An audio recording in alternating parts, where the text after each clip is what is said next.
luz podrá resplandecer. De tu mano el pan de vida puede y venir. Brilla en el sitio donde estés. Brilla en el sitio donde estés. Brilla en el sitio donde estés. Puedes con tu luz algún perdido rescatar. Brilla en el sitio donde estés. ¿Otro más? ¿Algún otro? ¿Elijan?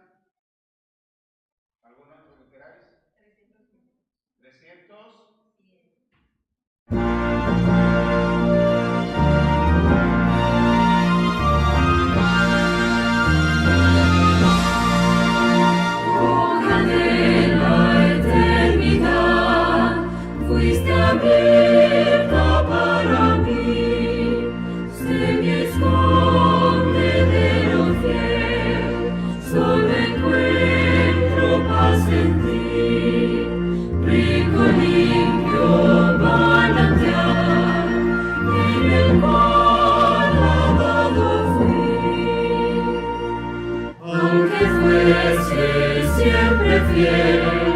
Aunque llore sin cesar, de pecado no poder, justificación lograr, solo en ti teniendo fe, salvación podré gozar.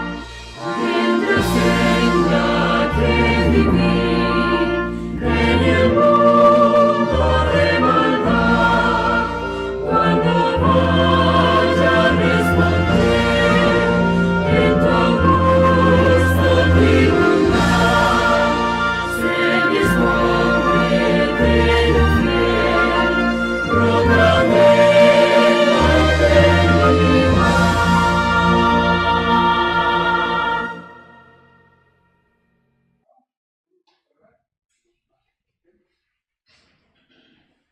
Querido Padre, te damos gracias una vez más por estar en tu casa. Ahora que vamos a compartir tu palabra y a meditar en ella, te rogamos que tu Espíritu nos acompañe. Guíanos en este estudio bíblico de Jesús. Muy bien. El tema que vamos a compartir hoy tiene como propósito que nosotros podamos repensar un poco acerca de una de las instituciones que Dios creó. A ver si puedo poner. ¿Hace falta esto? Bueno, sí. ¿Sí? Vale. ¿Ahora? Claro.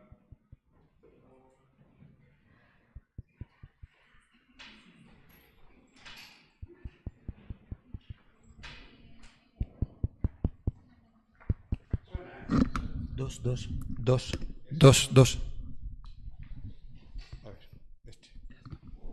que el cable, ¿eh? Bueno, acerca de una de las instituciones que Dios creó. Ya sabéis que cuando Dios crea al ser humano, si nosotros vamos a Génesis capítulo 1 y a Génesis capítulo 2, hay una serie de instituciones que son anteriores a la caída, ¿vale? En orden, esas instituciones son, primero, el matrimonio.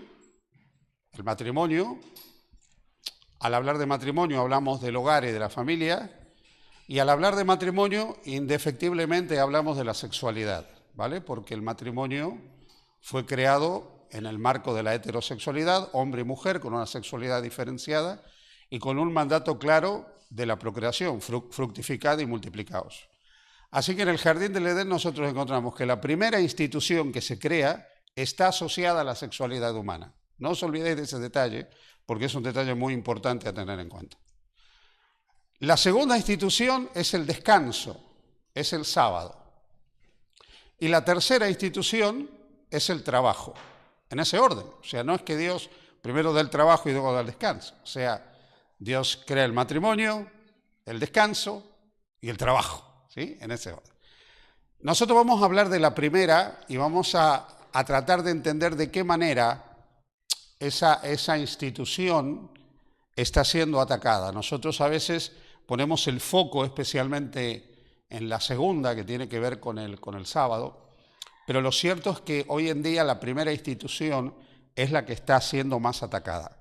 No sé cuántos de vosotros habéis leído últimamente toda la información que se está volcando en cuanto a este personaje que aparece aquí, Jeffrey Epstein, ¿sí?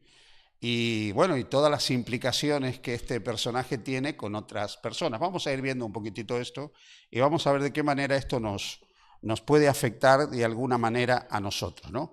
Pero vamos a empezar hablando primero, a ver si logro hacerlo, a ver, ahí está. Vamos a hablar primero del emperador Tiberio, ¿sí? Según Suetonio, un historiador romano del siglo I, Tiberio fue un emperador que tenía, bueno, muchos palacios. Uno de esos palacios estaba en la isla de Capri, y los historiadores nos cuentan, el testimonio histórico coincide en que fue una persona corrupta. De hecho, él llevaba a esa isla permanentemente niños y jovencitos y abusaba de ellos. Muchos no volvían directamente, ¿no? Así que Tiberio ha pasado a la historia como realmente un pedófilo, una persona que se dedicó pues, a la violación de menores, a practicar sexo forzadamente con niños y con jovencitos. En el libro de Daniel, en el capítulo 11, cuando se habla de la secuencia de los emperadores romanos, se menciona a Tiberio con una expresión muy interesante, o sea, como un hombre despreciable. Esa es la descripción que hace Daniel capítulo 11, cuando habla de Tiberio, bajo el cual va a morir Jesús. Ya sabéis que Jesús muere bajo el imperio de Tiberio, ¿no? Entonces, Tiberio fue un personaje nefasto de la historia de Roma, pero no fue el único, no fue el único. A medida que Roma se fue degradando, la corrupción moral de Roma se fue haciendo cada vez más patente. Roma se funda sobre algunos pilares muy importantes, ¿no? El valor del hogar, el valor de la familia, el respeto a las tradiciones, etcétera, ¿no? Pero a medida que Roma va avanzando en el tiempo, esos valores se van perdiendo. De hecho, Tiberio es uno de los grandes exponentes de cómo la corrupción moral destruyó, socavó completamente un imperio. El historiador Gibbons, cuando escribe su monumental obra donde él habla del ascenso y caída del Imperio Romano, él dice que la causa final de la caída del Imperio Romano, el debilitamiento del Imperio Romano, fue la corrupción moral que se produjo dentro del Imperio Romano. Entonces aquí tenemos en Tiberio un ejemplo de ese nivel de corrupción, de ese nivel de degradación que podemos encontrar en personajes como él, que fue un emperador. Cuando nosotros hablamos de este otro personaje, aquí nosotros nos encontramos con un personaje que fue acusado y procesado por tráfico sexual de menores y un abuso sistemático de abuso sexual de menores. Hay una cantidad de documentación hasta el cansancio, pero yo simplemente voy a traer lo que está ya documentado, no documentado, sino probado, ¿vale? Lo que está probado, porque luego hay muchas cosas que están en estos documentos, pero no, desde el punto de vista jurídico, no necesariamente pues significa que todo es exactamente como está ahí. Pero lo que está probado es el abuso sistemático y el tráfico sexual de menores. Los archivos de revelan una red de poder, encubrimiento y explotación permanente que está documentada judicialmente. O sea, una red internacional de explotación de menores y de encubrimiento. O sea, la capacidad para poder encubrir esta explotación. Una de las cosas que se está conectando en estas últimas semanas, y hay muchos investigadores que están haciendo una serie de investigaciones muy interesantes, es la conexión que hay con la desaparición de esta niña inglesa que desapareció en Portugal. ¿Os acordáis? ¿Sí? Bueno, hay una conexión tremenda en relación con la aparición de esta niña. Y la pregunta es, todas las evidencias que podrían haber indicado en su momento, quién podrían ser los que habían estado atrás del secuestro de esta niña y la desaparición, ¿por qué no aparecieron en ese momento? A todas luces hubo un proceso de encubrimiento. ¿Por qué? Porque hubo entes de poder que llevaron a que finalmente se diera el encubrimiento, ¿no? Otra cosa que es interesante que aparece, esto no está aprobado del todo, pero aparece. Hay muchas evidencias también de prácticas de satanismo y rituales ocultistas. O sea, rituales ocultistas sí, eso sí. Ahora, que haya habido prácticas satanistas que incluyen sacrificios humanos, hay declaraciones, pero no está aprobado del todo. De momento, no sabemos, a medida que se vaya investigando, y estas pruebas se vayan confirmando, qué conclusiones se va a llegar. Y lo otro es, finalmente, lo que queda muy claro, el uso de poder e influencias para poder explotar. Cuando nosotros hablamos de este personaje, estamos hablando de alguien que logró conectarse con una cantidad de personas alrededor del mundo que no son, o sea, no son Daniel Pose, ¿eh? O sea, la gente con la que este se rodeaba era gente que estaba en las esferas sociales más altas, o sea, gente de posición, gente encumbrada, gente con dinero. De hecho, en los archivos de él, y algunos ya visiblemente incluso con denuncias muy marcadas, aparecen personajes de la realeza europea, por ejemplo, Andrés de Inglaterra, hijo de la reina Isabel II. O sea, ¿cómo será que está tan metido en el problema este hombre que la Casa Real le quitó todos los títulos? O sea, le quitó los títulos, por lo menos de cara a la galería, dijeron, bueno, le vamos a sacar los títulos, ¿no? Ahora simplemente es Andrés Windsor. El hermano lo tuvo que echar de la casa donde vivía para que no parezca que estaba ahí, porque esa casa también la paga el Estado, ¿no? La Casa Real. Entonces, este hombre ya está implicado, o sea, hay denuncias claras, hay evidencias, hay pruebas, pero aparecen otros. Aparece, por ejemplo, Mette-Marit, aparece esta es esposa del futuro rey de Noruega, ¿sí? Aparece la esposa de uno de los príncipes de la Casa Real sueca, aparecen gobernantes de diferentes países, aparecen empresarios, aparece una cantidad de personas que de alguna manera estaban relacionadas con este hombre, que estaban en conexión con este hombre, que se dedicaba a organizar orgías en una isla donde niños, niñas eran abusados, ¿sí? Donde jovencitas eran abusadas. Entonces, estamos frente a un caso que realmente es como poco tremendo. A medida que vayan saliendo las pruebas, nos vamos a encontrar con una cantidad de cosas, ¿no? Muy bien. ¿Cuál es el patrón bíblico que nosotros encontramos que se repite aquí? Poder más pecado igual a ¿qué? Poder más pecado igual a corrupción.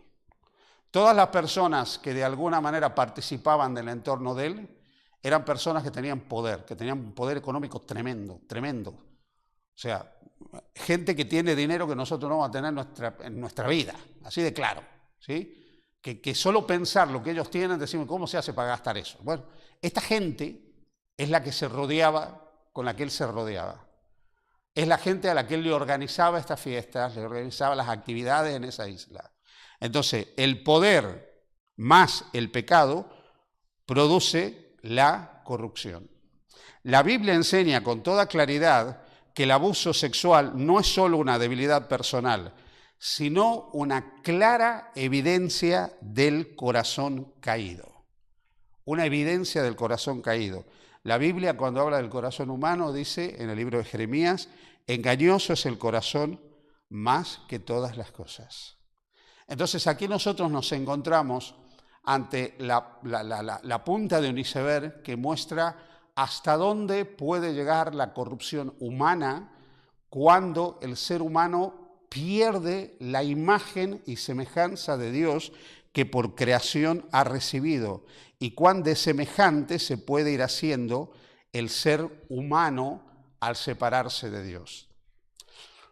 Cuando San Pablo, por ejemplo, escribe la carta a los romanos, ya sabéis que la carta a los romanos tiene 2 capítulos al inicio que son muy interesantes. O sea, el capítulo 1, que habla del mundo gentil, del mundo pagano, y de los pecados que dominan el mundo pagano idólatra. El capítulo 2 habla del mundo judío y qué pecados dominan el mundo judío, y el capítulo 3 de la salvación de ambos, ¿no? Ahí empieza el desarrollo doctrinal de Romanos. Pero en el capítulo 1 de Romanos, San Pablo, cuando va describiendo lo que la idolatría ha hecho en el ser humano, lo que no adorar al Creador y terminar adorando a la criatura ha hecho en el ser humano, San Pablo presenta que finalmente, a ver si vamos por ahí, perfecto, el pecado ha causado inmoralidad sexual, pasiones degradantes y pérdida del discernimiento moral. No se pierdan estos tres elementos de Romanos, porque nosotros ahora los vamos a analizar.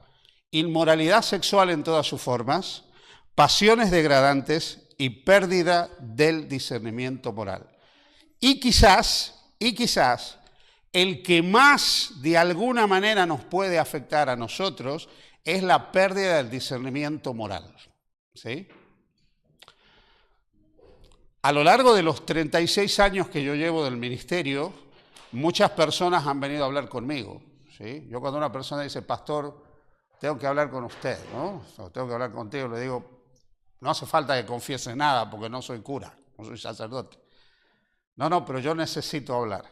Y las personas cuando hablan, porque por ahí necesitan descargarse con alguien y es que alguien les escuche su historia y contar y ver, no a veces para recibir una solución, sino por el mero hecho de que necesitan volcar lo que tienen adentro. Bueno, este último punto, el de pérdida del discernimiento moral, sorprendentemente es el que más he encontrado yo en todas las comunidades cristianas en las que yo he sido pastor.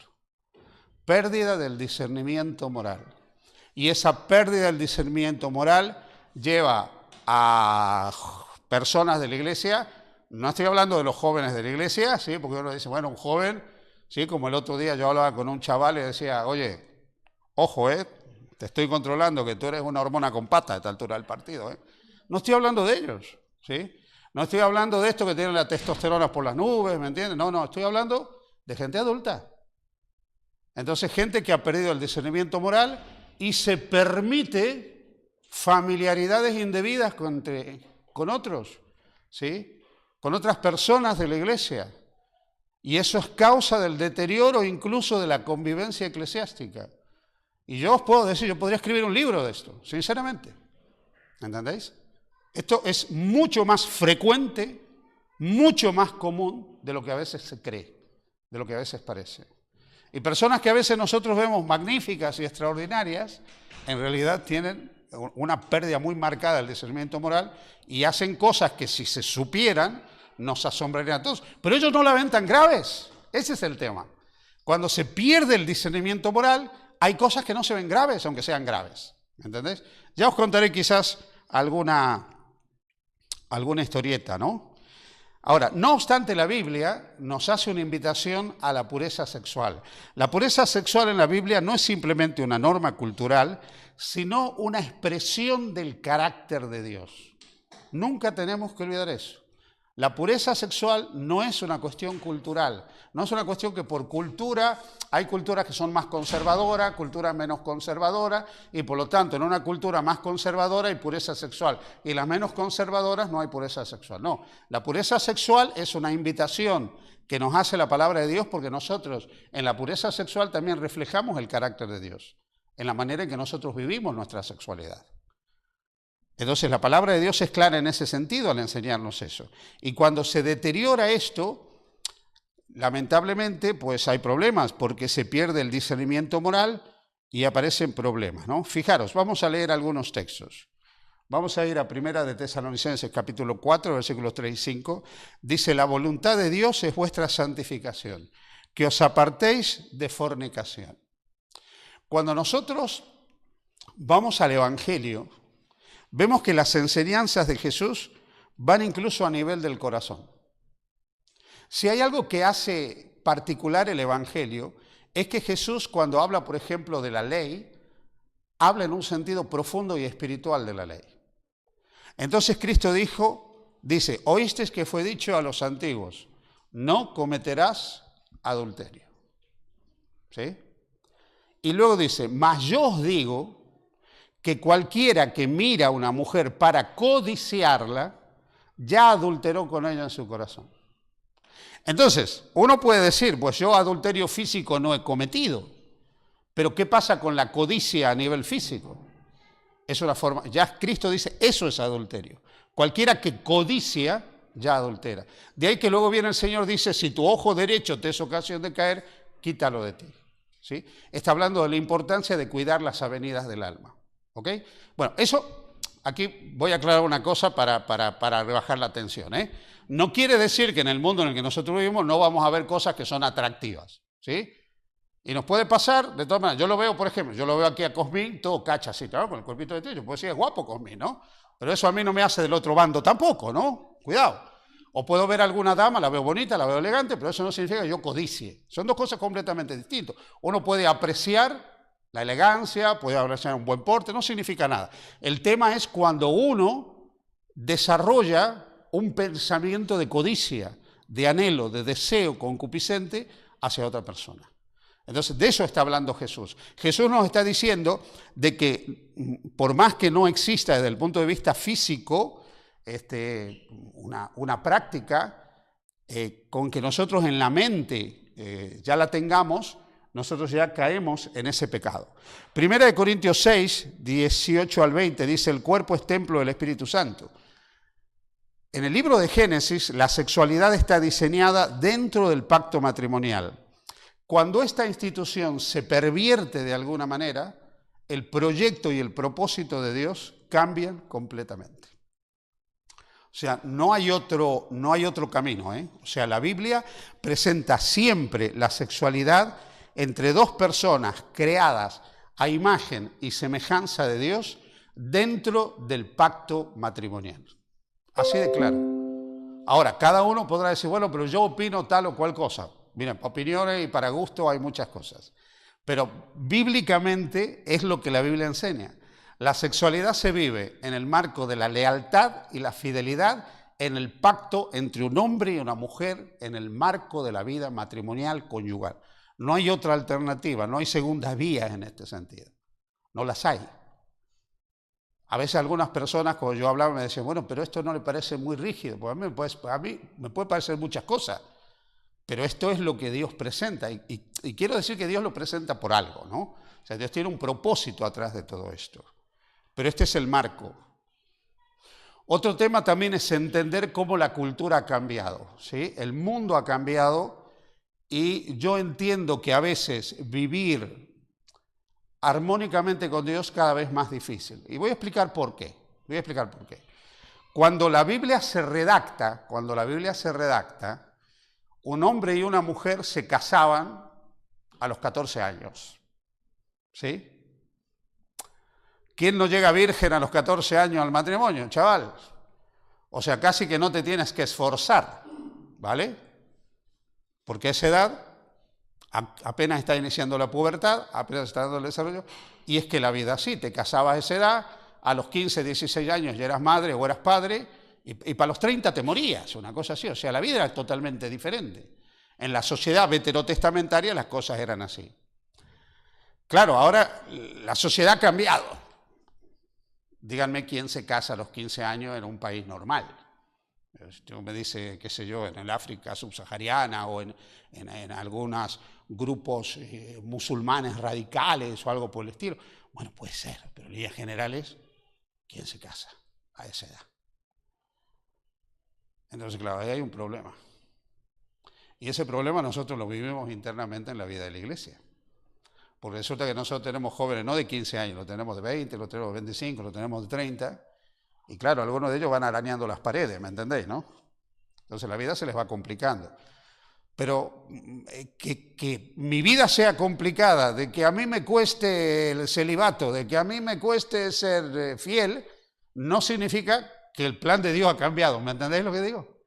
O sea, en todo caso soy yo que me tengo que ajustar al plan de Dios de la mejor manera posible.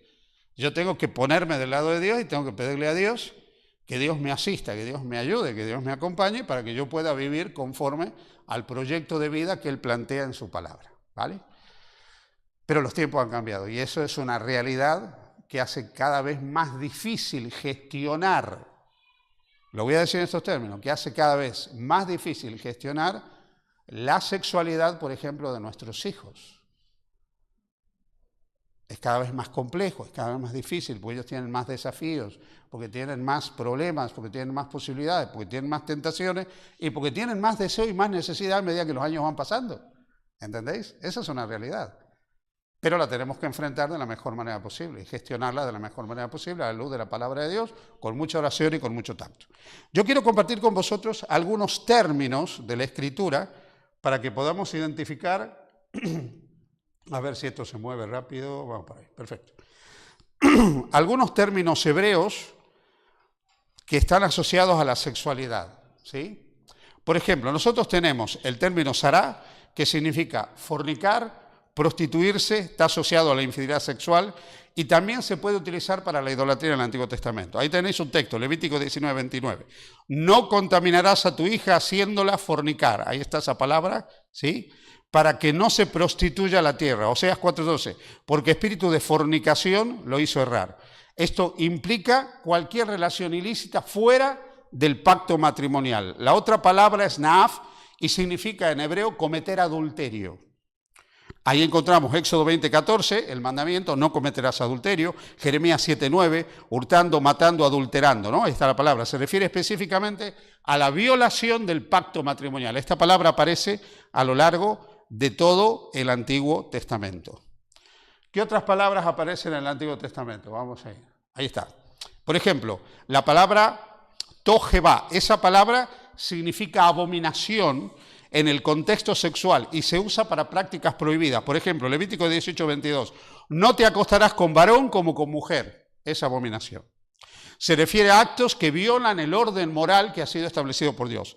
Otra palabra, jerbá, significa desnudez, indecencia sexual. Esto apunta al incesto, ¿no? Levítico 18:6, ningún varón se llega a parienta próxima alguna para descubrir su desnudez. Está hablando del incesto, cuando hay relaciones con personas consanguíneas, ¿sí? Es un término técnico para el incesto. Otra palabra es la palabra kedash, que es una palabra muy interesante que se utiliza a lo largo del Antiguo Testamento para hablar de la prostitución cúltica. Deuteronomio 23:17 dice, no habrá ramera, kedesh, que significa santa en realidad, ¿sí? Ni sodomita entre los hijos de Israel. Aquí se refiere a aquellas mujeres y hombres que practicaban la prostitución cúltica. Y este es un problema que aparece también en el Nuevo Testamento, ¿eh? Cuando nosotros vamos a los términos griegos, encontramos otras palabras que también son interesantes. Vamos a ir para allá. Por ejemplo, la palabra porneia, que es una palabra que aparece muchísimo en el Nuevo Testamento, es una palabra que significa inmoralidad sexual en un sentido amplio. ¿Vieron cuando Jesús dice que un matrimonio no se puede romper salvo por ¿ve? Adulterio, acaba de decir adulterio. No es el término es porneia. Porneia. El término que está en el texto griego es porneia. Porneia es inmoralidad sexual. No solo adulterio. Puede no haber un adulterio desde el punto de vista tradicional, pero puede haber inmoralidad sexual. ¿Qué pasa si tu cónyuge se dedica, a satisfacer sus necesidades a través de la pornografía? Eso es porneia, señores. Eso es inmoralidad sexual. ¿Entendéis? Entonces, la porneia es cualquier forma de inmoralidad sexual. Cualquier forma de inmoralidad sexual. Y aquí entran todas las alteraciones de la conducta sexual que tiene el ser humano. Yo cuando estudié salud pública y yo hice mi especialidad en salud mental, entonces me tuve que leer el DSM-4, el Manual de Desórdenes Mentales, que era la edición número 4 en esa época, ahora va por el 6 ya, ¿no? Claro, y a mí lo que me sorprendió es cuando me tuve que estudiar todos los desórdenes que hay en el área de la conducta sexual. Es sorprendente realmente. Es sorprendente lo que los seres humanos pueden llegar a hacer sexualmente, ¿eh? O sea, es realmente horroroso. Y si no es horroroso, es impresionante. O sea, las alteraciones en la conducta sexual son tremendas, ¿no? De personas que la pedofilia es una alteración de la conducta sexual, muy evidente. Pero la necrofilia, sexo con cadáveres, es una alteración de la conducta sexual, horrorosa. La zoofilia, el sexo con animales. Pero luego hay otras más, pasando por el fetichismo, pasando por un montón de cosas que son realmente terribles, tremendas. Y que lo que hace más tremendo a todo esto es cómo esto en el mundo en el que nosotros vivimos tiene un mercado, ¿sí?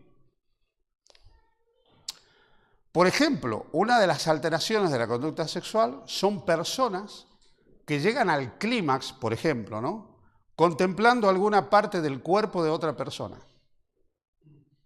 Esa parte puede ser el pie, puede ser las rodillas, puede ser una oreja. Sorprendente, ¿no? Pues hay personas que se dedican a vender por internet fotos de sus rodillas en un mercado de personas que se alimentan y alimentan su sexualidad excitándose con esas rodillas. Ese es el mundo que nos rodea a nosotros. Ese es el mundo en que hoy vive la mayoría de nuestros hijos y nuestros jóvenes en la sociedad. El mundo ha cambiado mucho. Mire, yo os voy a contar una cosa, yo creo que la conté en alguna reunión.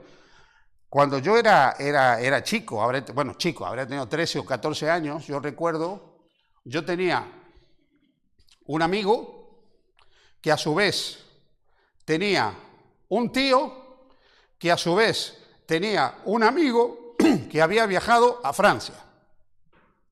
Le estoy hablando allá por los 70, ¿no? Había viajado a Francia. Y en Francia, que era otro mundo, había encontrado algunas fotos de damas como Eva en el jardín del Edén, ¿no? Y yo recuerdo que había traído un juego de naipes, ¿no?, de cartas, que de un lado estaba el naipe y del otro lado había una chavala que estaba desnuda. Y yo recuerdo, con 12 o 13 años, lo que implicaba ese juego de naipes, que lo había traído el amigo del tío, del primo, que había viajado a Francia. Un juego de naipes.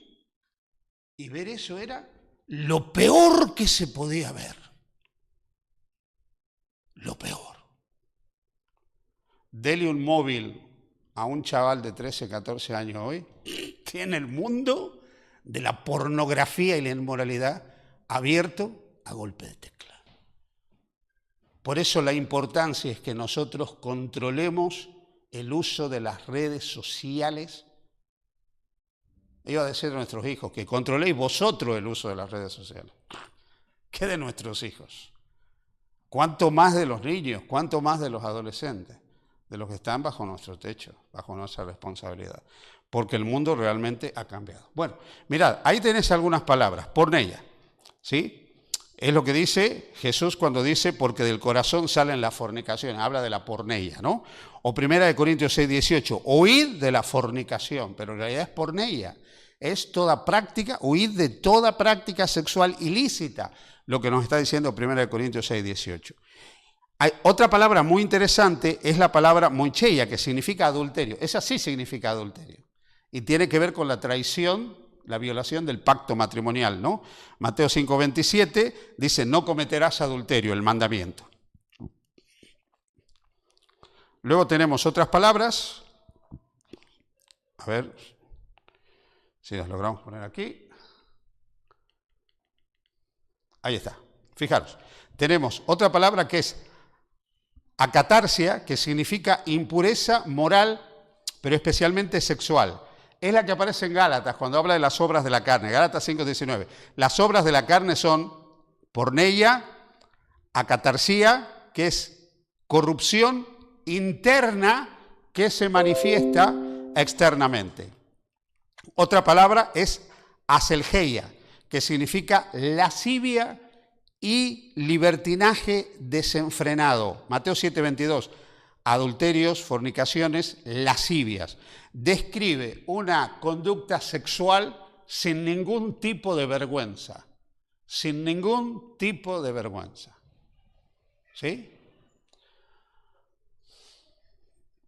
Desde el respeto a que cada uno puede hacer de su capa un sayo. ¿Sí? Una marcha del orgullo gay es eso. Una marcha del orgullo gay es eso. Porque si yo organizara con los chicos de la iglesia una marcha del orgullo heterosexual medio en pelotas en la calle, vamos todos presos, ¿a que sí? Pero ellos, cuando la organizan, van como van, se muestran como se muestran. Bueno, eso es esto, desenfreno moral sin ningún tipo de vergüenza. Es la palabra que se solía utilizar cuando se hablaba también en el griego clásico de las orgías que había en Roma, también en aquella época.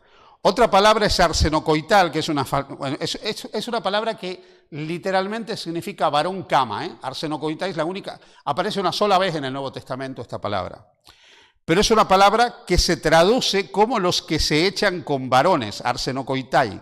O sea, los que de alguna manera tienen relaciones con otros. Eso aparece en 1 Corintios capítulo 6, versículo 9. Y parece estar conectada a Levítico 18, 22. No te echarás con varón como con mujer. Entonces, todas estas palabras nos hablan finalmente de lo que Dios espera en cuanto a la sexualidad del ser humano y las cosas que están prohibidas en este sentido. A ver, ¿pasa? ¿No pasa? ¿Pasa? Pasa. Yo creo que me la pasan ellos cuando ven que yo aprieto. ¿Sí? Mira, esta otra palabra es muy interesante, la palabra malakoi, significa literalmente suave. Y es una palabra que se utiliza en 1 Corintios 6:9 cuando se dicen ni los afeminados, malakoi. Ahora, aquí es bueno, yo quiero aclarar que malakoi en el contexto del griego koiné y del griego clásico no se utiliza solamente para hablar de personas que tienen relaciones o están travestidas o algo por el estilo. Malakoi también se utilizaba para cualquiera que era una persona sin carácter, sin dominio propio, ¿me entendéis? Malakoi también es alguien que no tiene dominio propio, ni siquiera para su conducta sexual. Eso también significa malakoi en el Nuevo Testamento. La otra palabra es epitimía, significa deseo intenso y concupiscencia. Esa aparece en 1 Tesalonicenses 4:5, cuando habla no en pasión de concupiscencia, y se refiere a todo deseo desordenado que conduce al pecado. Un deseo desordenado es una compulsión sexual que lleva a una persona a caer en un acto de impureza sexual. Y aquí voy a decir algo que puede ser que no sé si se sabe, pero por ejemplo, las personas que tienen compulsiones sexuales y que han delinquido sexualmente son irrecuperables. O sea, un pedófilo es pedófilo toda la vida. No tiene recuperación un pedófilo. Un violador no tiene recuperación. O sea, esta persona ustedes la meten en la cárcel, la saca y vuelven a lo mismo. La vuelven a meter, la saca y vuelven a lo mismo. La hace hacer terapia, termina terapia y vuelven a lo mismo. Son irrecuperables. Completamente irrecuperables. Ya me puede decir, bueno, pero Dios puede cambiar a las personas. Sí, Dios hará todos los milagros que quieran, pero por algún motivo esto parece que no se cambia. Son gente irrecuperable. Completamente irrecuperable. Y a veces nosotros nos hacemos un planteo ético desde el cristianismo, hasta qué punto como sociedad hay que tener esas personas en la sociedad, ¿no? Y eso crea dilemas éticos, Entonces, ¿qué hago yo con una persona que yo sé que cuando yo la largue a la calle va a volver a hacer exactamente lo mismo? Y claro, mientras le tocó, qué sé yo, que violen a la hijita de tu vecino, tú mira, uy, qué triste, qué tremendo, y yo le toca a tu hija, ¿me entiendes? Entonces, ¿qué hacemos con todas esas personas? Entonces, este es un problema de jurisprudencia, de ética muy grande. Evidentemente, yo no estoy hablando de la pena de muerte, pero evidentemente hay personas que no se las puede tener en la calle. Habrá que tenerlas recluidas toda la vida, lamentablemente, porque son realmente irrecuperables. Irrecuperables. ¿Sí? Y todas las estadísticas lo avalan. Entonces, este es un problema. Las personas que han llegado a tener compulsiones, y esas compulsiones ya lo han llevado una vez a algo, ya no tienen vuelta atrás. Es como que no, ya no tienen dominio propio, lo han perdido completamente, ¿no? Entonces, esto produce un dilema ético que es real, ¿no? Entonces, haciendo una pequeña síntesis de lo que hemos ido viendo en el Antiguo y en el Nuevo Testamento, ¿no? Por ejemplo, el Antiguo Testamento enfatiza la santidad del pacto matrimonial y la pureza del pueblo de Dios. En el Nuevo Testamento se enseña que lo importante también es la pureza del corazón. La inmoralidad sexual no es solo un acto externo, sino una realidad interna y espiritual. tiene que ver con la imagen y semejanza de Dios en nosotros. Y está muchas veces, como decía la palabra de Dios, vinculada a la idolatría, cuando ya no se pone a Dios en primer lugar en nuestras vidas, ¿sí? Atrás de todo esto, nunca podemos olvidar que existe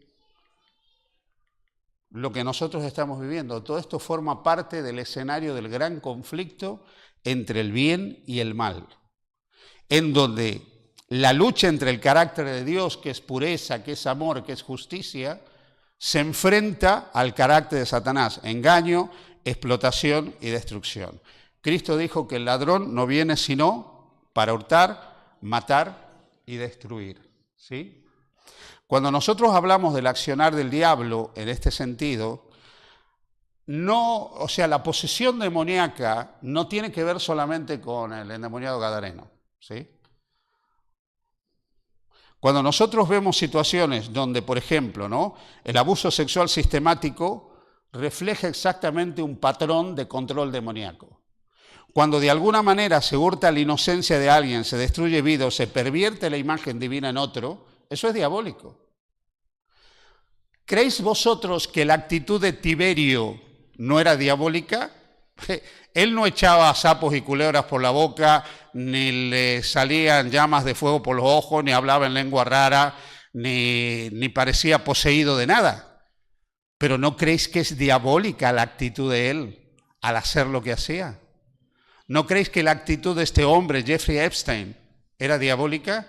Y sin embargo, era una persona que te lo cruzabas por la calle y te podías sentar a tomar un café con él. Pero es diabólico. Esas personas están guiadas por Satanás, están bajo el control de Satanás, porque una persona que no tiene problema para hurtar la inocencia de un niño, destruir una vida, una persona que no tiene problema para pervertir la imagen, la semejanza de Dios en una persona, está actuando bajo el control de Satanás.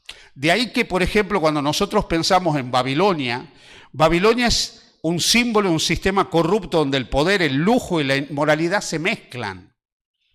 Babilonia, tanto en la Roma imperial de Tiberio como en los escándalos modernos que nosotros vemos, es una expresión de cuán lejos puede llegar el ser humano cuando se aparta de Dios, cuando la imagen y semejanza de Dios en el ser humano se va perdiendo.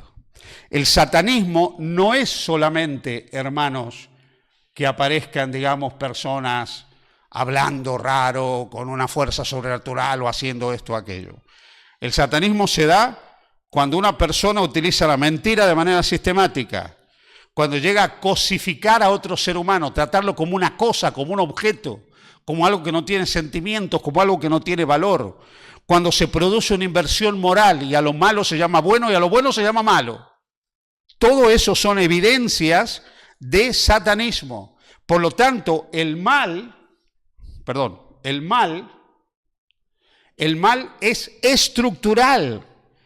Tiene que ver con un sistema donde el poder protege al culpable y silencia a la víctima. Eso es diabólico. Proteger al culpable y silenciar a la víctima es diabólico. Y cuando nosotros vemos lo que pasaba en el palacio de Tiberio, y cuando nosotros vemos todo lo que pasó según todos estos archivos que se están desclasificando de Jeffrey Epstein, nosotros vemos ese patrón. Nosotros vemos cómo el malo era protegido y el débil no encontraba ninguna forma de justicia y era silenciada para seguir con esto. Muy bien, ¿cuál es la esperanza que tenemos en medio de la corrupción que nos rodea a nosotros en el mundo donde vivimos? 3 cosas a tener en cuenta, ¿no? La Biblia no ignora la depravación del ser humano.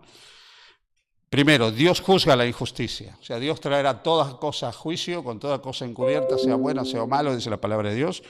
Cristo vindica a las víctimas. Finalmente, como dice el libro de Apocalipsis, llega el momento en que el clamor de los hijos de Dios se escucha. Cristo sabe poner cada cosa en su sitio. No a veces en los tiempos que nosotros quisiéramos, pero todo es puesto en su lugar. Y finalmente, el mal, como nos dice la palabra de Dios en Apocalipsis 21:4, no tendrá la última palabra. Finalmente el mal será destruido con todo lo que el mal implica. ¿Cuál es nuestra responsabilidad en todo esto? Para que nosotros sepamos cómo nos nos afecta esto a cada uno de nosotros de alguna manera. En primer lugar, Dios nos ha llamado a una vida santificada. 1 Tesalonicenses 4:3 dice, la voluntad de Dios es vuestra santificación, que os apartéis de porneia, de toda forma de inmoralidad sexual. La ética bíblica en cuanto a la sexualidad está ligada a la santidad, a la fidelidad al pacto con Dios, a vivir de acuerdo a la imagen de Dios en el ser humano y a recordar el marco de la conexión, el símbolo matrimonial, Cristo y su iglesia, la iglesia y Cristo, que debe ser un reflejo de lo que se da en las relaciones entre los seres humanos. Y para terminar, y luego doy lugar si hay alguna pregunta, ¿sí?, un par de cosas a título de conclusión a tener en cuenta. Primero, el poder sin Dios siempre corrompe profundamente. Por eso, no creáis que nosotros vivimos en un mundo de ángeles de luz. Yo a veces veo debates entre hermanos nuestros que creen que determinadas corrientes políticas son extraordinarias. Señores, por favor. Ni Donald Trump es la Madre Teresa de Calcuta, como quien hace una comparación, ¿sí? Ni Kamala Harris es Satanás. Finalmente juegan en el mismo barco y al final tienen intereses muy semejantes. Porque todas estas personas tienen algunos problemas de narcisismo tremendo y lo que realmente les interesa es el poder.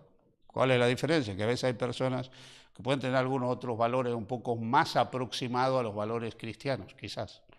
Pero lo que yo veo, por ejemplo, en el mundo occidental es que se hace una tremenda instrumentalización de la religión. O sea, en Estados Unidos hay una instrumentalización de la religión tremenda, en países de Europa hay una instrumentalización de la religión. Esa es la realidad. Y que a mí como cristiano me caiga mejor un presidente que ora, pues sí, me cae mejor, pero no significa que sea mejor, ¿me entendéis? Hay que tener cuidado cuando nosotros vemos eso, porque hay que ver realmente cuán mejor es.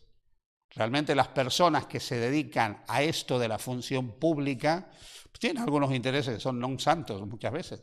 De hecho, los archivos de este muestran la cantidad de personas encumbradas a nivel político que estaban metidas en la mugre esta del tráfico de menores, ¿no? Segundo, la pureza sexual es parte del carácter de Dios en nosotros. No podemos separar la sexualidad del resto de la vida humana. Tercero, el gran conflicto no es solo cósmico, se libra en el corazón de cada uno de los seres humanos que hay en este mundo. Y en cuarto lugar, y esto me parece muy importante, la iglesia debe ser un lugar seguro donde se proteja la dignidad humana. Y dejadme que aquí cuando hablo de la iglesia como un lugar seguro, sea muy categórico en este sentido. Nosotros tenemos que hacer de la iglesia un sitio que sea seguro para las personas, seguro para nuestros niños. Por eso yo celebro cuando nuestra iglesia, que tiene actividades juveniles, exige que los que van a participar de esas actividades, que van a estar trabajando con niños, tengan un certificado de que no hay delitos sexuales en su haber. Yo festejo eso. Yo festejo que ahora los camporí que nosotros tenemos, caiga la Guardia Civil para controlar si están los certificados al día. No sea que tengamos alguno que se nos infiltró ahí, que sea un delincuente, que sea un degenerado. Porque eso puede pasar. Segundo, la iglesia tiene que ser un lugar tan seguro, pero tan seguro donde nuestros hijos puedan estar tranquilos. Pero cuidado, no los perdáis de vista. No los perdáis de vista. Porque nosotros, a veces, los lugares donde más confiamos son los lugares más peligrosos. El 90% de los casos de abuso infantil se da en el marco de la vida familiar. 90% en el marco de la vida familiar. Los que abusan son primos, tíos, abuelos, padres, madres. Ojo, entonces, no perder de vista. Yo, que en este sentido siempre he sido así un poco obsesivo, yo por ejemplo, yo respeto cómo es cada uno, ¿no?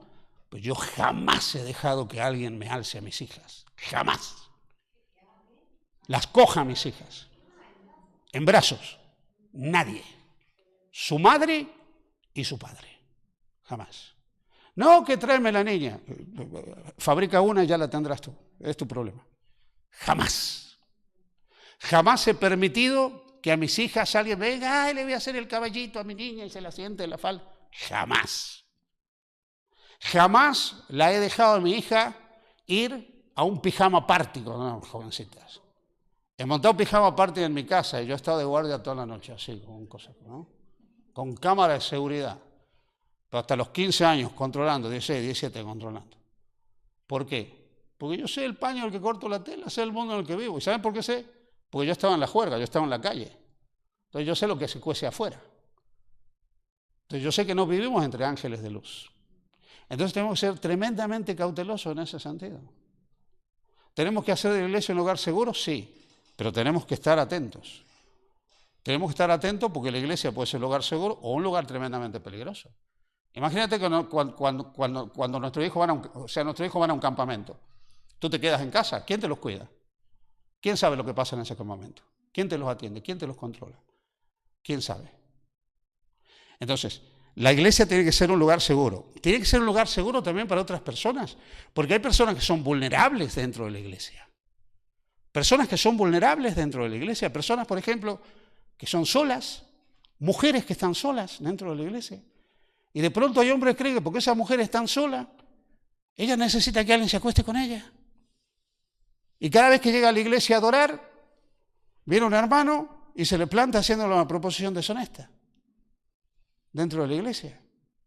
Y yo he sido pastor en iglesias donde hay mujeres que han dejado de ir a la iglesia pues estaban acosadas por miembros de iglesia. Entonces las iglesias tienen que ser lugares seguros. Nosotros no podemos tener acosadores dentro de la iglesia. No podemos perder el discernimiento moral, nosotros los cristianos. Tenemos que tener una ética moral elevada, porque si no, no estamos viviendo conforme al plan de Dios. ¿Qué diferencia hay entre Tiberio, Epstein y nosotros? ¿Cuál es la diferencia? Pues la diferencia es que si nosotros comulgamos con Cristo y nos relacionamos con Cristo, no vamos a caer en eso, no debiéramos caer en eso. Ahora, cuando nosotros nos desconectamos del Señor, cuando nosotros nos alejamos del Señor, no os equivoquéis. El perro vuelve a su vómito y la puerca lavada a revolcarse en el fango. Ya lo dice la palabra de Dios. O sea, la pecaminosidad del ser humano aflora de una manera muy, pero muy categórica. Bien. ¿Preguntas? ¿Me dejan sentar? ¿Me puedo sentar, no? Ya vieron que en el dibujito sale un viejito ahí, en el dibujito, el viejito se cansa ya, el viejito, ya no tiene 20 años el viejito. A ver, ¿alguna pregunta?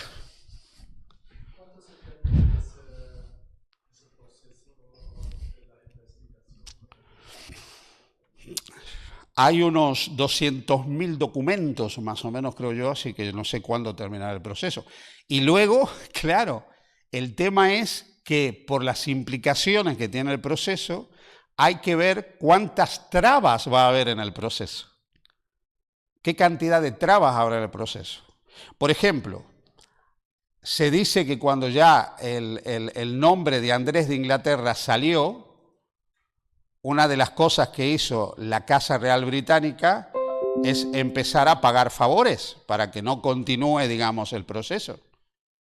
Entonces esto se fue dilatando, pero en el tiempo finalmente la cosa se produjo, pero pasaron años desde que apareció la primera evidencia hasta que finalmente ya las evidencias fueron concluyentes, años y años. Entonces no sabemos finalmente cuándo va a terminar un proceso. Los procesos judiciales suelen ser muy largos y muy penosos, especialmente para las víctimas. Entonces, y luego hay que entender que acá muchas de las personas que estuvieron implicadas, fueron víctimas reales, fueron acalladas en su momento. ¿Me entiendes? Entonces, ¿cuándo va a terminar el proceso? No se sabe realmente. Eugen.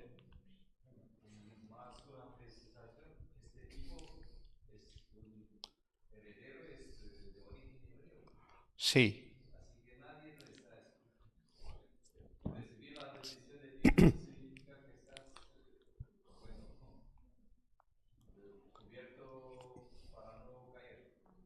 Sí. Hay algunas cosas que yo a ver, yo no he buceado tan profundamente y no he buceado tan profundamente porque al final me da mucho asco meterme en todo eso, ¿no? Pero Algunos dicen que probablemente existe una conexión entre él y el Mossad, el servicio de inteligencia israelí, y parece que, según dicen algunos, este fue entrenado en el Mossad y lo utilizaba el Mossad como una pieza para poder extorsionar a otros, o sea, para poder tener información sobre otros. No, o sea, no está demostrado, pero no es descabellado pensar que finalmente, de alguna manera, a mí me interesa alguien que pueda embarrarme a personas que yo luego pueda chantajear. Decir, oye, mira, si tú no haces esto, se va a enterar tu familia lo que tú realmente eres, se va a enterar tu gobierno, se va a enterar... Entonces, esa es una posibilidad. Y esas cosas ocurren en el mundo, ¿eh? Esas cosas, o sea, eso ocurre tremendamente. O sea, la capacidad para tapar la corrupción de los que se manejan en el ámbito de poder es tremendo. Ellos logran... Mira, yo te voy a poner un ejemplo, ¿no? Yo te voy a poner un ejemplo. Tú te saltas un semáforo en rojo y te va a llegar la multa a la puerta de tu casa. Mi dirección es Avenida Francisco Cabrera, número 10, primero derecha, Cabaña Quinta. Vale. Yo me pasé una multa aquí, en la rotonda esta de la Fava, ¿no? Me pasé ahí. Vale. ¿Sabe dónde me llegó la multa? No. ¿A dónde vivo yo en realidad? No, ¿a dónde vivo yo?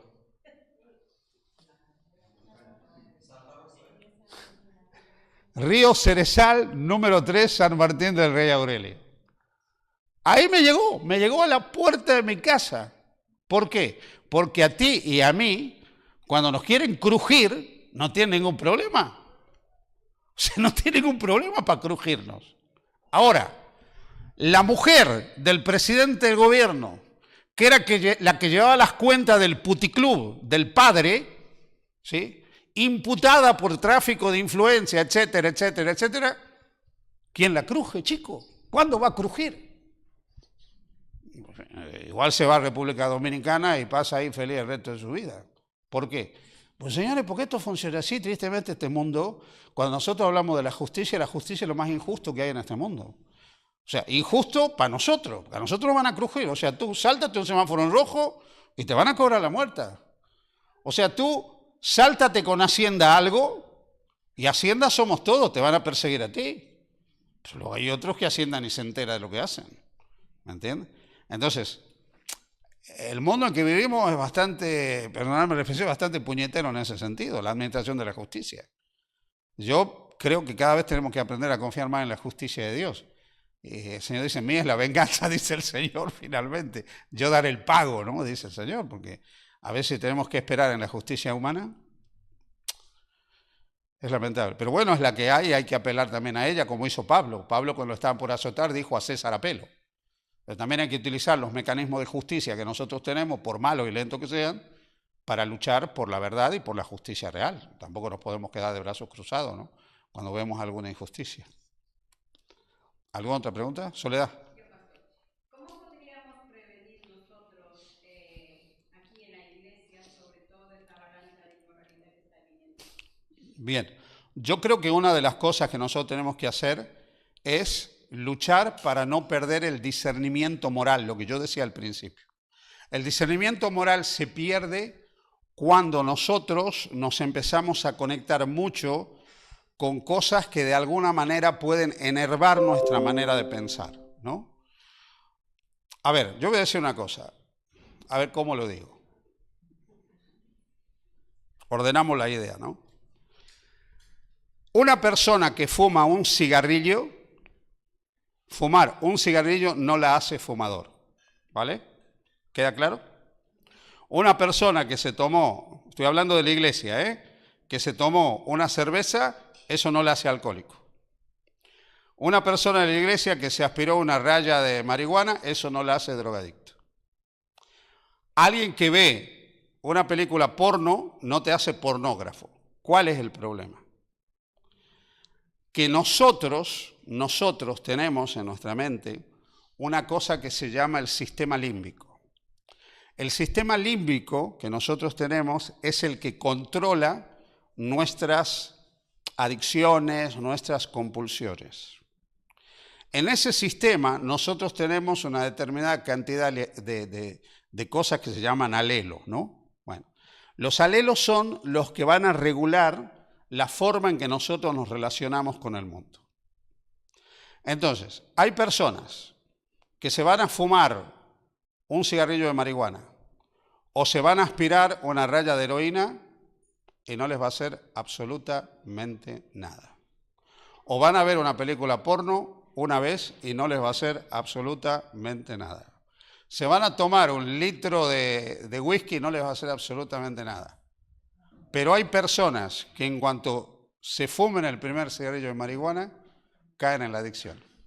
Hay personas que en cuanto vean la primera película pornográfica, caen en la adicción a la pornografía. Hay personas que en cuanto tomen el primer vaso de whisky, van a caer en el alcoholismo. Se fuman el primer cigarro, caen en el tabaquismo. ¿Por qué? Porque ellos ya tienen un predisponente. ¿Cuál es el problema? Que nosotros no sabemos el predisponente que tenemos. Por eso yo digo que los seres humanos somos como las palomitas de maíz. Algunos revientan antes, otros revientan después y otros parece que no revientan nunca. ¿Se dieron cuenta de las palomitas de maíz? Entonces, ¿tú cómo sabes que tú no tienes una tendencia A? Que tú no tienes un predisponente A. Entonces, ¿cuál es la mejor manera? Pues evitar. Yo siempre comento un caso, ¿no? Yo agradezco a Dios ser un adventista del séptimo día. ¿Por qué? Porque yo vengo de una familia de borrachos, alcohólicos, perdidos. ¿Sí? Alcohólicos perdidos. En cada reunión familiar, yo veía cómo mis papás se juntaban con los hermanos, mis tías, todo, se bajaban 4 o 5 botellas de whisky escocés, pero esto como tenían dinero, pagaban caro por lo que bebían, ¿no? Entonces yo vengo de una familia donde ser alcohólico, pues lo tengo en los genes. Para mí la abstinencia del alcohol es una bendición. Es una bendición. Entonces, ¿qué es lo mejor? Pues la abstinencia. ¿Qué es lo mejor? ¿Cómo te puedes cuidar? Pues no lo hagas. O sea, no escuches esa música que tú sabes que te puede llevar a pensamientos impuros, no veas esa escena que te puede llevar a pensamientos impuros, no hagas esto que te puede llevar a pensamientos impuros. Elena Goy lo dice, cuidar las avenidas del alma, por ejemplo, ¿no? Todo eso es importante. O como dice Pablo, o sea, si hay todo lo bueno, todo lo puro, todo lo noble, si hay virtud alguna, en esto pensado. O sea, hacer ahí una transacción. O sea, cambiar esto por esto, ¿no? Entonces, luego puede ser que haya situaciones donde uno requiere intervención, pues alguna persona puede necesitar ayuda en algún área de su vida, no lo sé. Pero como prevención, la mejor prevención es cuidar las avenidas del alma. La mejor prevención que nosotros podemos hacer, nosotros como adultos, es cuidar las avenidas del alma.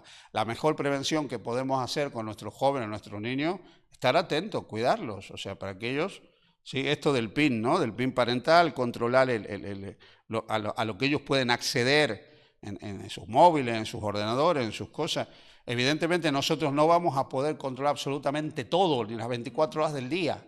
Porque ellos si van a la escuela, sus compañeros, esto, lo otro, pero por lo menos nosotros tratar de estar ahí, ¿no? Atentos a todo eso permanentemente. Y, miren, educar también es importante. O sea, la educación sexual es importante, pero una educación sexual bien dada. Por ejemplo, un niño no puede entrar a la escuela sin tener nociones de educación sexual. No puede llegar a la escuela sin eso. Un niño tiene que llegar a la escuela sabiendo que hay partes de su cuerpo que nadie puede tocarles. Un niño tiene que llegar a la escuela sabiendo que hay conductas que nadie puede hacer con ellos, que son cosas que no se deben hacer, que están mal, o sea, y que nosotros tenemos que enseñarles ya desde pequeño que hay un marco para la relación, para el cariño, para esto, para aquello. Todo eso, ellos hay que instruirlos, hay que enseñarles, hay que prevenirlos, hay que estar atentos, ¿no? Y en el caso nuestro, pues también, hermanos, o sea, nosotros somos adultos, ¿vale? Pero no ponga a calentar el agua en la tetera si no va a tomar café, señor, o sea, es así. O sea, yo a veces le digo a los jóvenes y a los que no son tan jóvenes, o sea, no te metas en un terreno escabroso, ¿sí? Porque pueden pasar cosas que luego, ¿sí? Echar 2 cambios y el retroceso puede ser complicado. Porque cuando mente inferior domina la mente superior, hay un problema grave. Y eso es una realidad, hermano. Nosotros no creamos que nosotros somos inmunes a las tendencias, ¿no? A veces hay cosas que nos ocurren a los seres humanos, por eso digo, no pongas a calentar el agua si no vas a tomar café, ¿me entiendes? Pues cuando el agua entra en ebullición, pues ya está. ¿Cómo tú vuelves atrás? Entonces es importante también cuidar las formas en que nosotros nos relacionamos. El respeto, las distancias adecuadas, ¿sí? Los lugares, cada uno ocupa un sitio. Hay lugares que nadie puede ocupar en mi vida, solo mi esposa, nadie. Hay tratos que yo no puedo tener con nadie que no sea mi cónyuge. Hay cosas con las que yo puedo hablar solo con mi cónyuge. Hay tipos de afectividad que solo puedo tener con mi cónyuge. Hay conductas que solo puedo tener con mi cónyuge, no puedo tenerlas, ¿sí? Yo no puedo plantarle un beso en la boca a qué sé yo, a Soledad, ¿sí? No puedo. Ay, pero ¿qué tiene de malo? Es una expresión de cariño. No, señor, usted está desubicado como un chupete en la oreja, perdóneme que le diga, por no decir otra parte, ¿no?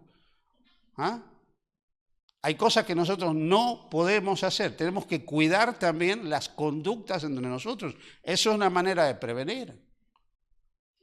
Y tenemos que estar atentos a esa realidad porque somos seres humanos. O acá hay alguien que ya ha perdido la naturaleza pecaminosa. Alguien que ya no necesita de la gracia o ya no tiene tendencia o ya no tiene inclinaciones al mal. Entonces, todo eso también es importante.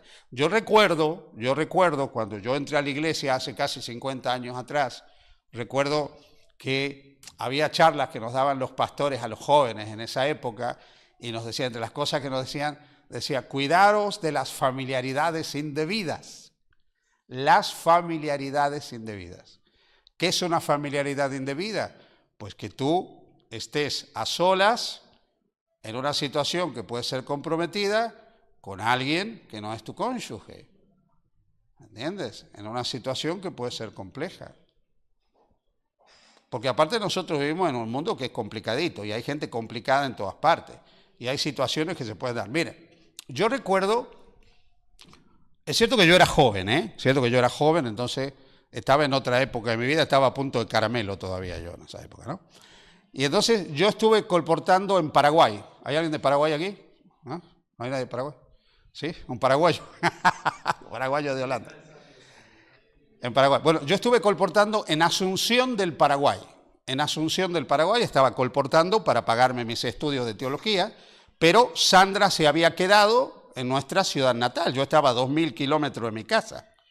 Yo llevaba un mes colportando en Asunción del Paraguay. Y un sábado de tarde, bueno, pasaron dos cosas que me hicieron mucha gracia. Cuando llegamos los estudiantes de teología, que éramos 5, que nos habíamos ido a colportar a Asunción de Paraguay, resulta que había la secretaria de la Unión Paraguaya, y un grupo de damas ahí, de señoritas, nos invitaban a comer todos los sábados, ¿sí? Cuando se enteraron que éramos casados ya no nos invitaban más a comer, ¿no? O sea, esa primera cosa graciosa, ¿no? Bueno, la segunda es que un sábado de tarde nos fuimos a la sociedad de jóvenes de una iglesia. Una iglesia que estaba en un barrio un poquitito rarete, difícil, no había buena iluminación, bueno. Y entonces cuando termina la sociedad de jóvenes, la directora de jóvenes, la chica que era directora de jóvenes, dice, ay, tengo que ir a tomar el autobús, ¿alguien me acompaña? Y yo, fijaron, caballero, veo la calle oscura y le digo, ningún problema, yo te acompaño. La parada del autobús era por una calle oscura, 3 calles hacia una avenida, ¿sí? Entonces yo educadamente la acompaño hasta la parada, mi intención era dejarla en la parada del autobús, yo me volví a la iglesia, pues estaban mis compañeros de colportaje y nos íbamos a donde nosotros dormíamos. Nosotros llegamos ahí, yo la acompaño, le digo, bueno, que Dios te bendiga. No, dice, mira, es un poco más allá la parada. Y me hace caminar ahora por la avenida una calle más con ella. Y llegamos frente a una mueblería. ¿Saben lo que es una mueblería, no? Y había una cama ahí puesta ahí en exposición en la mueblería. Y la tía me tira así, ¡tuc! Me dice, ¿cómo me gustaría estar en una cama así contigo?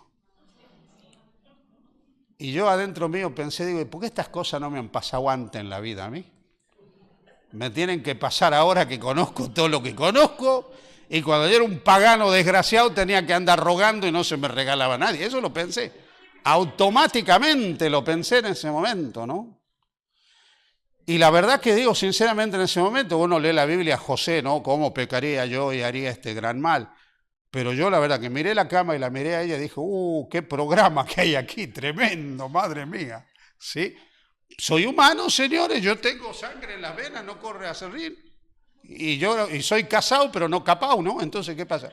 Evidentemente fue un momento tenso, pero si tú tienes principios, si tú tienes valores, pues tú te vas a poner en el lugar que te tienes que poner.